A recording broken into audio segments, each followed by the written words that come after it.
네. 제임스의 고장났던 부분은 해결된 건가요? 맞아요. 그거 말씀드려야죠. 고쳤습니다. 오! 진짜 가자! 해내네. 고쳤습니다. 네. 아무 문제 없이 잘 돌아가고 있습니다. 긴급하게 했던 거 있잖아요. 그 그 빛 나는 거. 딱딱딱딱 돌아가는 문제. 그거 어떻게 고쳤대? 어떻게 못 했지? 고칠 것 같았잖아요. 어떻게 고쳤는지에 대한 얘기는 사실 없더라고요. 근데 사실 디테일한 부분을 알려줄 수도 없을 거예요. 왜냐하면 뭐 어떻게 해서 어떻게 고쳤다라는 거는 그 기술들을 다 공개하는 거기 때문에 인사할 시간도 많습니다. 여러분의 시간을 낭비해드릴 느리지만 쿨한과 랩미팅입니다. 반갑습니다, 교수님들. 반갑습니다. 자, 오늘 오랜만에 오는 제임스 웹 최신 소식. 네. 오랜만이긴 하지만 한 달은 안 됐어요. 아 그래요? 아 그래요? 한 되게 달도 안 오래된 것 됐구나. 같아. 항상 속보예요. 두둥. 지난주에 그런 말씀을 드렸어요. 당분간은 처음 이미지를 공개하기 시작한 후부터 지난달까지 나온 만큼 나오지는 않을 것 같다. 왜냐면 일반 관측이 시작이 되었고 일반 관측은 대중한테 공개를 바로바로 하는 게 아니다 보니까 네. 그만큼 나올 것 같지 않다라고 말씀을 드렸는데 성급했습니다. 아 중간중간에 우리의 어떤 재미를 위한 또 사진을 방출해줬군요. 그러니까요. 좋죠. 저번에 핵심 타겟은 이거였어요. 네. 창조의 기둥. 왼쪽에 있는 게 허브루즈 망원경, 오른쪽에 있는 게 이제 제임스 웹. 근적외선 관측 장비로 찍은 이게 핵심은 지금 배경에 있는 별들이 엄청나게 많이 보이고 있다는 거예요. 그렇죠. 지금 왼쪽에 보면 뿌연 연기같이 안개같이 가득 차 있는 것들 보이시잖아요. 예. 저게 다 먼지거든요. 근데 제임스 웹 우주 망원경은 먼지 속을 뚫어가지고 그 뒤쪽에 있는 별들을 다 볼 수 있는 거죠. 이제 이게 원래 공개된 이미지예요. 이 창조의 기둥이라는 게 별이 탄생하는 지역이거든요. 우리 맨 처음에 공개를 했을 때 용골자리 성 막 산맥처럼 돼 있는 거 맞아요, 뭐 맞아요. 보신 적 있잖아요. 예, 네. 예, 예. 네, 그것처럼 이제 별이 엄청나게 태어나고 있는 곳인데 그 모습을 진짜 여실히 드러내주고 있는 장면이 아닌가 생각을 합니다. 너무 멋있습니다. 네. 필터별로 다 색깔을 입힌 거예요. 네. 보라색 색깔 나는 게 이제 파장이 제일 짧은 거 0.9 마이크론부터 시작해서 제일 붉은색이 4.7 마이크론. 좀 파장이 오른쪽으로 갈수록 길어지는 거예요. 필터마다 볼 수 있는 부분이 조금 달라요. 아. 여기에 보시면은 특징이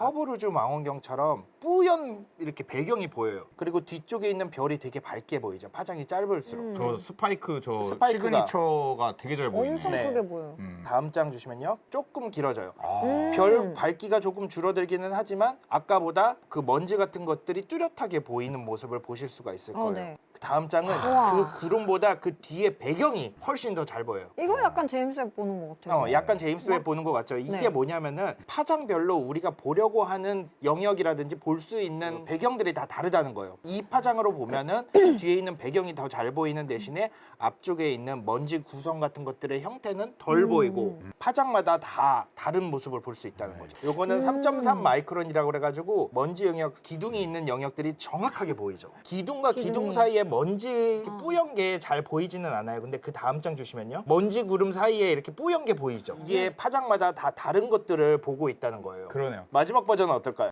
요 이미지들을 전에 제가 제임스 웹 우주망원경의 이미지가 어떻게 만들어지는지에 대해서 설명해 드린 적이 있어요. 맨 처음 이미지 보여드리고 여러 개의 이미지를 합쳐가지고 색깔을 입힌다. 맞아요. 이것도 마찬가지예요. 지금 보여드렸던 6개의 이미지들을 다 레이어별로 합친 다음에 네. 각각의 색깔을 다 입혔을 때 어떤 게 나오냐? 네, 왼쪽에 있는 것처럼 나오게 되는 거죠. 아까와 같은 색을 입힌 거는 아니고 네네. 네, 조금씩 다른 색을 입혀가지고 그쵸? 그 포토샵 전문가 누님 그러니까. 주디 슈미츠 맨 왼쪽은 제가 근적외선 카메라를 이용한 창조의 기둥 버전이라고 그랬는데 오른쪽은 중적외선 중적외선이면 미리인가요? 네, 미리요. 미리, 예. 미리를 이용한 버전으로 나왔던 거죠. 왼쪽에서는 이 뚫어서 안쪽에 있는 별들을 자세히 볼 수 있거든요. 네. 근데 오른쪽에는 그 안쪽의 별들이 잘 보이지 않는 대신에 먼지와 먼지 기둥의 형태가 정말 뚜렷하게 잘 보이고 있어요. 저는 되게 궁금했던 게 보통 이미지들은 다 합쳐서 보여줬는데 희한하게 합친 이미지가 안 나왔어요. 이거 창조기둥 왼쪽하고 오른쪽에. 그러게요. 이상하게 왜 합친 이미지가 안 나오지라고 생각을 하고 있었는데 오늘! 오늘? 오늘 나왔어요. 12월 1일 오늘? 12월 1일 오늘. 그래서 또 네. 이렇게. 와. 와. 이게 합친 이미지예요. 리얼캠하고 미리하고 그러니까 근적외선하고 중적외선 관측 장비를 합친 이미지 중에 제일 마음에 들고 제일 만화 같은 이미지가 아닌가. 맞아요. 먼지 기둥의 그 디테일한 모습은 중적외선 영역 쪽에서 쪽에서 이제 정확하게 따왔고 예. 뒤에 배경이라든지 그다음에 위쪽에 붉게 퍼져 있는 네. 그런 먼지 구름 쪽에서도 이제 미리 그다음에 뒷 배경에 있는 별들은 니얼캠에서 따왔어요. 왜 저기서는 별은 저렇게 많이 보이는데 제임스 웹 우주망원경의 이미지를 보면은 뒤에 백그라운드 은하가 보였거든요. 백그라운드 은하가 안 보여요. 어디 갔어? 그렇죠. 별들만 보인단 말이야. 먼지에 가려졌나? 역시 왜 그럴까요? 하기도 전에 어. 먼지 구름이 전체적으로 옅게 껴 있어요. 그 뒤쪽에 뚫어서 가까운 별들은 볼 수가 있는데 더 멀리 있는 은하들은 볼 수가 없는 거죠. 한 장의 이제 커튼처럼 가려져 있는 거죠. 먼지 구름으로. 지금 창조의 기둥이 우리는 2차원 평면으로 보잖아요. 어떻게 지금 배치가 돼 있는지를 3차원으로 보여드리는 그 그림이에요. 멋있다. 기둥들이 이렇게 하나씩 앞 뒤로 겹쳐져 있는 거죠. 그 다음 장 주시면요. 우리가 처음 이미지를 공개를 했을 때 맨 처음 공개된 이미지가 딥필드 이미지였어요. 스맥스 0723이라고 하는 딥필드 이미지였는데 이번에 새로 공개된 이거는 스맥스는 아니고 앞에 S만 뺐어. 맥스. 맥스가 뭐냐면은 매시브 클러스터 서베이예요. 엄청나게 무거운 은하단을 조사한 위치랑 발견 개수에 따라서 이름을 정하겠죠. 그래서 이거는 맥스 0647. 여기서도 중력 렌즈 효과가 나와요. 왜냐하면 매시브한 거니까. 그러네. 아주 무거운 거니까 중력 효과가 나오는데 기가 막힌 건 뭐냐면은 맨 왼쪽에 1번, 2번, 3번이라고 있어요. 맥스 JD라고 불려져 있는데 JD1, JD2, JD3이 오른쪽에 1, 2, 3번이 있잖아요. 네. 저기 중력 효과로 나타난 같은 은하예요. 중력 효과로 인해서 같은 은하가 세 군데서 보이는 거예요. 저 조금 이해가 안 돼요. 네. 그럼 어떻게 이렇게 떨어져 있어요? 가르쳐 드릴게요. 같은 네. 건지 어떻게 할 수 있나요? 같은 건지는 맞아요. 어떻게 알 수 있냐면 뭐 형태랑 스펙트럼을 분석을 하면 같은 건지를 알 수가 있어요. 네, 완벽히 일치한 애가 있다는 거죠. 네. 네. 여기 지금 은하단이 있어요. 네. 강력한 은하단이 있고 네. 여기에 별이 있어. 은하가 있어요. 조그만 은하. 근데 지금 랩장님이 보고 있을 때는 가려져서 이거에 가려져서 이게 안 보이죠. 안 보여야 되죠. 네. 이렇게 네. 돌려야 보잖아. 여기서 나오는 빛은 다 위, 아래, 옆으로 다 흩어져 가겠죠. 가던 빛이 이 중력 때문에 이렇게 휘어오는 거야. 여기서도 가던 빛이 중력 때문에 여기도 휘는 거야. 여기도 이렇게 가던 빛이 이렇게 휘어온 거예요. 그래서 1번, 2번, 3번 이렇게 찍힌 거예요. 아. 그 중심부가 사실은 지금 내가 동그란 거를 가정을 했지만 저 중력은 완전히 동그랗지는 않잖아요. 작용하는 중력이 무거운 점이 다르다 보니까 1번, 2번, 3번 어떤 때는 가깝게 나오고 어떤 때는 멀리 나오고 그렇게 하는 건데 사실은 같은 거예요. 1, 2, 3이. 와. 근데 여기서 핵심은 뭐냐면은 1, 2, 3에서 찍힌 은하들이 심지어 충돌하고 있는 은하들이에요. 두 개가 보이죠? 1번, 2번, 3번에 멀리 아주 어두운 은하인데 심지어 두 개가 충돌하고 있는 모습을 우리가 보고 있는 거예요. 진짜 멀리 있어서 충돌을 하고 있는 모습조차 구분해낼 수 있는 거예요. 제임스 웹이. 해상도가 이 너무 정도라는 좋아서. 거지. 그리고 지금 저 세 개가 약간씩 다른 각도로 보이는 건가요? 네. 이렇게 약간씩 다른 각도로 보이는 그쵸. 거죠. 왜냐면은 옆으로 가던 빛이 이렇게 휘는 거고 이거는 아래로 휘는 거니까 방향이 바뀔 수도 있는 거죠. 1번, 2번, 3번은 돌아오는 시간은 다를 수 있어요. 왜냐면 이 거리는 더 짧고 이 거리는 조금 더 멀 수 있잖아요. 그러니까 1번, 2번, 3번이 같은 시간을 보고 있는 건 아니에요. 다 다른 시간대를 보고 있는 거예요. 같은 거를 보고는 있지만 다른 시대의 모습을 보고 있는 거죠. 조금씩. 물론 이제 저게 뭐 오차범위 수준 뭐 이런 거겠죠? 그렇죠. 네. 그래도 오차범위가 엄청 길잖아요. 길다 근데 보니까. 저것도 너무 멋있어. 그러니까요. 대단하다. 저게 확실히 우주의 그 시공간의 어떤 스케일과 진짜 우리가 배운 그 물리에 대한 것들이 저렇게 또 증명되는 게 아닌가. 그렇죠.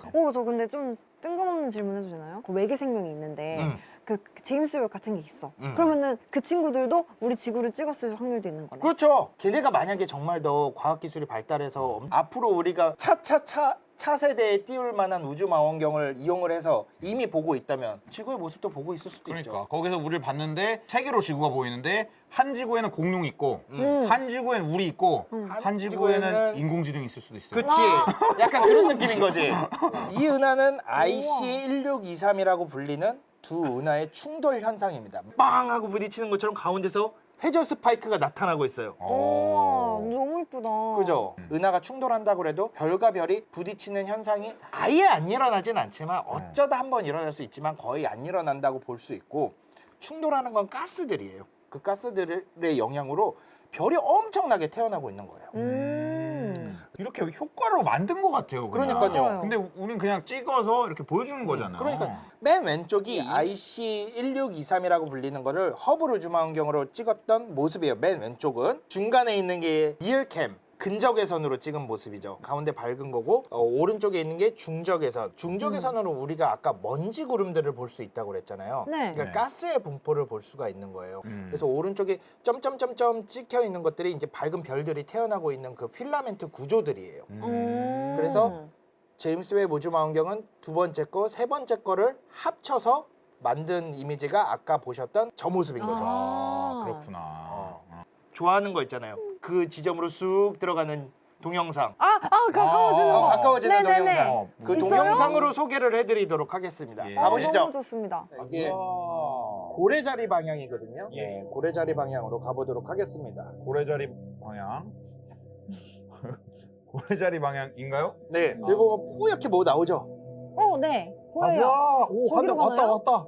네, 와. 오늘의 목표는 이겁니다. WLM 그렇군요. 외소은하, 외소은하. 볼프, 룬드마크, 멜롯. 외소은하예요. 외소은하라는 거는 작은 은하라는 말이죠. 이 외소은하까지 거리가 한 300만 광년 거리 된다고 그래요. 저 끝에서 끝까지의 거리가 약 8천 광년 정도 됩니다. 근데 우리 은하의 크기가 한 10만 광년 정도 돼요. 끝에서 끝까지 가는데 10만 년. 그러니까 우리 은하의 한 10분의 1 정도도 8%. 요 WLM 외소 은하는 우리 은하 주위에 안드로메다 은하라든지 네. 대마젤란 은하라든지 소마젤란 은하라든지 이렇게 주위에 있는 같은 식구들을 국부 은하군이라고 불러요. 로컬 그룹. 그러니까 우리 이웃 은하들이 몇 명 있는데 그 이웃 은하 중에 하나예요. 이 은하가 주목을 받고 관측을 하는 이유가 있어요. 왜요? 되게 특이하거든요. 보통 은하들은 아까 우리가 먼 은하를 봤을 때 걔네들도 충돌을 하고 있었죠. 우리 은하도 한 번쯤은 충돌을 했을 거라는 증거를 가지고 있어요.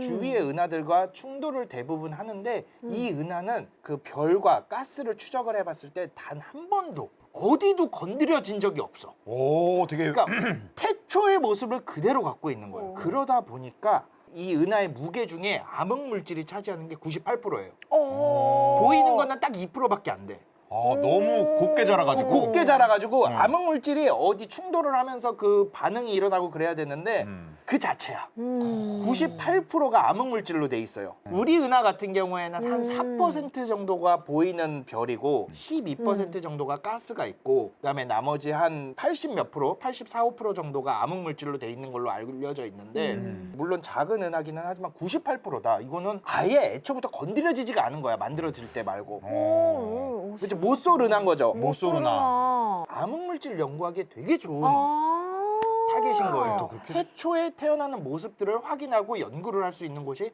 바로 저곳인 거죠. 저 은하의 일부를 찍은 겁니다. 저기 나오는 은하들은 이제 백그라운드 은하고 빨간색으로 찍힌 것들도 은하고요. 그다음에 은하 모양은 이제 나선 모양 같은 것들을 가지고 있는데 그거 말고 찍힌 것들은 전부 WLM에 있는 별들이에요. 근데 너무 충격적인 게 이렇게 엄청 많잖아요. 네. 근데 98%가 암흑 물질이라니. 우리가 지금 보이는 애들의 무게를 다 합쳐봤자 2%가 안 된다는 거지. 그렇죠. 이거 막 다 합쳐도 2%가 안 된다는 거죠. 그렇죠. 이 전에 제일 좋은 적외선 망원경이 스피처 망원경이었어요. 스피처 망원경. 스피처 망원경으로 똑같은 부분을 찍은 게 있거든요. 네. 우리 또 비교 좋아하죠. 왼쪽이 스피처예요. 많이 비교되는데? 많이 비교돼. 진짜 많이 비교되는데요? 이렇게 보면은 제임스 웹이 어떤 성능을 가지고 있는지가 정말 눈에 보이죠. 근데 스피처 망원경이 저 있을 때만 하더라도 제일 좋은 적외선 망원경이었어요. 화질이 최고였어요, 정말. 아무튼 저런 걸로 연구를 했습니다. 저는 그렇군요. 향성님 박사 다시 따야 된다는 소문이 있습니다. 아니 그러진 않을 거야. 반납 안 할 겁니다. 네. 한 이미지들도 항성 하두리 박사. 항상 한 달 동안에 이렇게 많이 나오고 있어요 지금. 그러니까 앞으로 제임스 웹 우주망원경을 이용을 해서 연구를 할 분들의 데이터와 그 연구 성과들은 정말 대단한 거죠. 정말. 그러니까요. 기대가 너무 됩니다. 그다음에 얼마 전에 예. 기가 막힌 이미지가 또 하나 나왔어요. 와, 이거는 무슨 거의 뭐 뭘까요? 모래시계인가요? 모래시계 같은 모양인데 재미가 하나의 있고. 별이에요. 가운데 하나의 별이 태어나고 있는데 그 별에서 내뿜는 에너지가 위아래로 내뿜으면서 주위에 가스들을 다 밀어붙이고 있는 거예요. 근데 왜 양방향으로만 내뿜고 있어요? 그걸 보여드릴게요. 이제 네. 저 가운데 있는 부분을 확대한 거예요. 네. 가운데 부분에 원반 모양의 이제 까맣게 된 안 보이는 모습 보이죠? 예. 네. 저 안쪽에서 먼지 구름이 아주 짙게 있어서 저 까만 거 안쪽에 별 하나가 생성이 되고 있는 거예요. L1527이라고 하는 아주 어린 별이 탄생하고 있는 원시성의 모습인데요. 네. 제가 천문연구원에 있을 때도 연구를 하던 타겟이었어요. 오. 워낙에 어린 별이고 네. 태어난 지 한 10만 년 정도밖에 안 됐어요. 그리고 되게 가까이 있어요. 네. 얘 460광년이에요. 오! 눈앞에 있지? 엎어지면 코다할 텐데? 엎어지면 코다할 때 있는 엎어지면 거예요. 코다할. 밑에 가스 부분을 따라서 이렇게 날개 같은 뭐 불꽃 같은 모양들이 나오잖아요. 네. 저걸 다 필라멘트라고 그러는데 필라멘트 구조가 정말 명확히 보이는 구조라서 네. 연구를 되게 많이 하고 있어요. 그럼 저 모양이 네. 원래는 어떤 모양이냐? 저렇게 두꺼운 디스크 안에 별이 태어나고 있는 거예요. 그 강력하게 회전을 하고 있으니까 위아래로 에너지를 내뿜는 거예요. 와. 제트로. 아랫부분에 있는 파란색이고 위에는 조금 진한 오렌지색을 가지고 있잖아요. 네네네. 저 진한 오렌지색은 가스가 많은 부분이에요. 아래쪽에 파란 부분은 가스가 조금 덜한 부분. 그래서 모든 별들이 저런 과정을 거쳐서 만들어집니다. 네, 10만 년 정도밖에 안 됐어요. 완전 애기. 호모사피엔스 30만 년이라고 말씀을 해주셨는데 호모사피엔스보다 더 어린 진짜 태초의 별을 보고 있다. 아까 제가 스피처 얘기를 계속 했잖아요. 네. 스피처로 저거를 진짜 연구를 했었어요. 그때 이미지와 지금 이미지를 또 비교를 한번 해보면은 오! 스피처. 그래도 이건 잘 나오죠? 생각했던 거잘 나왔네요. 네. 가까워서 그런가? 그쵸, 가까워서 그렇죠. 아니 근데 좀 잠시만요. 스피처로 봤었을 때 그 필라멘트 그걸 어떻게 볼 수 저는 있죠? 전파로 관측을 해요. 전파 망원경으로. 전파로. 전파 망원경으로 관측을 했던 필라멘트의 구조들이 이렇게 눈으로 보일 줄은 몰랐던 거지. 이거는 아벨 2744라는 곳인데 지금 왼쪽에 1번이 있고 오른쪽에 2번이 있어요. 딥필드죠. 이것도 딥필드인데 네. 뭐냐면은 저 밑에 Z예요. Z라는 것은 우리 지금으로부터 얼마나 멀리 떨어져 있냐를 나타내는 건데 여태까지 가장 멀리 나타났다는 은하가 GNZ11이라는 은하가 있었어요. 그러니까 네. Z11이 있었는데 지금 2번을 보면 Z12.5죠.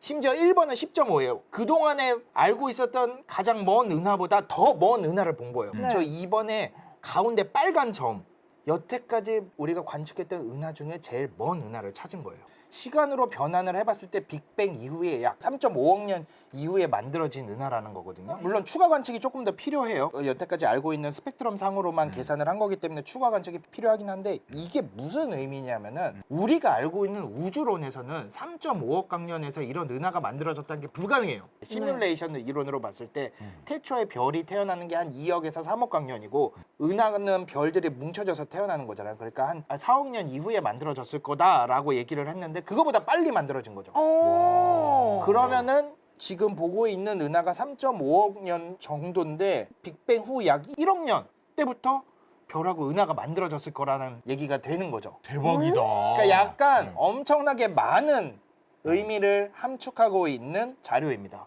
그런데 이거는 조금 더 검증이 필요한 단계다 아직은. 근데 현재 상태로는 아직까지 가장 먼 은하다. 아직은 모른다. 네. 하지만 아직은 기대를 해봄직하다. 네. 이것은 아까 봤던 WLM 외소 은하와 같이 돌고래 자리 방향에 놓여 있는 약 5억 광년 떨어진 은하예요. 떨어진 은하 두 개가 충돌하면서 무지막지한 중심에 블랙홀로 가스가 다 빨려 들어가고 있는 그런 모습을 나타내는 건데 이거는 허블 우주 망원경으로 찍은 거예요. 아. 근데 이거를 오. 한 단계 더 나왔다. 가스가 어떻게 분출이 되고 있는지, 붉은색을 따라서 별들이 어떻게 형성이 되고 있는지, 가스가 먹히는 모습이 어떻게 나오는지를 정확하게 보여주고 있습니다. 와. 역시 이거 제임스 우주 망원경 하나 올렸을 뿐인데 그렇죠. 우리가 알고 있던 많은 것들이 많은 것들이 바뀌고 있어요. 바뀌네요. 진짜로 많은 진짜. 것들이 바뀌고 있어요. 우리 제임스 웹 우주망원경 첫 이미지 공개를 했을 때 두 번째로 공개됐었던 게 뭐냐면은 대기의 관측 데이터였어요. WASP-96B의 관측 데이터였는데 맞아, 맞아. 네. 이번에 물 본 거. 맞아요. 물 본 거. 39B라는 다른 행성을 봤는데 이거는 한 토성 크기 정도 되고 거리는 수성보다 가까워요. 엄청나게 빨리 돌고 있는 거예요. 가까이 붙어서. 근데 한 700광년 정도 떨어졌는데 요렇게 어떤 성분들이 있는지를 나왔는데 일단 물이 검출됐었어요. 근데 이게 뭐가 중요하냐? 2.5 마이크론에서 3.5 마이크론대 상대적으로 긴 파장대에서 물이 검출된 적이 없었어요. 그런데 이번에 저 긴 파장대에서 물이 검출되면서 확실하게 물이 있는 게 검증이 됐고요. 긴 파장에서 발견된 거랑 짧은 파장에서 발견된 거랑이 어떤 의미가 있어요? 데이터 포인트가 많으면 많을수록 물이 존재를 하고 있다는 확률을 더 정확하게 말을 할 수 있죠. 그래서 여러 파장대에서 같은 분자가 검출이 된다는 것은 분명히 물이 존재할 확률이 있다. 이렇게 말을 하는 거죠. 더 확실히 알 수 있구나. 그렇죠. 또 오른쪽으로 가면은 네. SO2, CO2, COH2 이렇게 나온단 말이에요. 저 긴 파장대에서도 또 물이 한번 검출이 되는 거를 보실 수가 있습니다. 근데 SO2, CO2, CO 저건 다 뭐냐면은 온실가스예요. 그리고 SO2는 합성으로 인해서만 만들어지는 거예요. 그러니까 자연적으로 만들어지는 게 아니라 어떠한 현상으로 인해서 합성으로 그 화학 반응으로 인해서 형성이 되는 게 SO2예요. 별에서 가까이 있다라고 했으니까 강한 에너지로 인해서 화학 반응이 일어나는 것도 검출이 된 거예요. 그러니까 예전에는 이런 원소가 있었다, 이런 원소가 있었다 이 정도만 알 수 있었는데 지금은 분자 단위로도 알 수가 있고요. 그러게요. 화학 반응이 일어나고 있는지도 알 수가 있고요. 물 검출 영역으로 인해서 구름의 형태가 뜨문뜨문 있는지 전체적으로 덮고 있는지 이런 것들도 알 수가 있습니다. 그러니까 대박이다. 제임스 웹 우주망원경의 분광 능력이 얼마나 대단한지를 알 수가 있는 거죠. 사람 사는 줄 알았잖아. 사람 사는 거는 아니에요. 아니고 뭐 물이 어쨌든. 이제 여러 짧은 파장에서도 검출이 역시 되고 있고요. CO도 검출이 되고 있고 물이 생각보다 흔한 물질이에요. 그러니까. 네. 그래서 이걸 전체적으로 봤을 때 아까 포함되어 있는 0.5 마이크론대에서 5.5 마이크론까지 긴 파장을 한꺼번에 관측할 수, 분광을 할 수 있는 능력이 그동안 없었는데 제임스 웹 우주망원경은 이렇게 한꺼번에 다 긴 거를 분석할 수 있다. 요거는 허블 우주망원경으로 찍었던 NGC 1566이라는 별명 스페니시 댄서라는 4천만 광년 정도 떨어진 은하예요. 선명하게 두 개의 팔이 보이죠. 이게 오. 이번에 와. 찍었던 왼쪽에서는 미리, 중적외선, 오른쪽은 근적외선으로 찍었는데 왼쪽에서는 선명하게 가스의 분포가 어떻게 일어나고 있는지, 오른쪽에서는 별이 어떻게 팔을 따라서 가스의 분포를 따라서 형성이 되고 있는지를 나타냈습니다. 이 그림 누가 만들었다? 주디 슈미츠. 주디 슈미츠. 우리 그래서 지난번에 제가 건방지게도 이제는 이런 데이터들이 안 나올 거라고 이 장면과 함께 말씀을 드렸는데 취소. 다가오는 새해에도 JWST는 여러분들과 함께 할 예정입니다. 그렇기 네. 때문에 좋습니다. 또 새로운 소식을 가지고 여러분들 찾아뵙도록 하겠습니다. 앞으로 이제 제임스 웹 우주망원경 2023년에도 잘 부탁드리겠습니다. 네. 하두리 박사님 감사합니다. 감사합니다. 감사합니다. 네, 하두리 박사님 모시고 인사할 시간도 많습니다. 여러분의 시간을 낭비해드릴 느리지만 쿨한 과학. 랩미팅이었습니다. 감사합니다, 교수님들. 감사합니다. 감사합니다.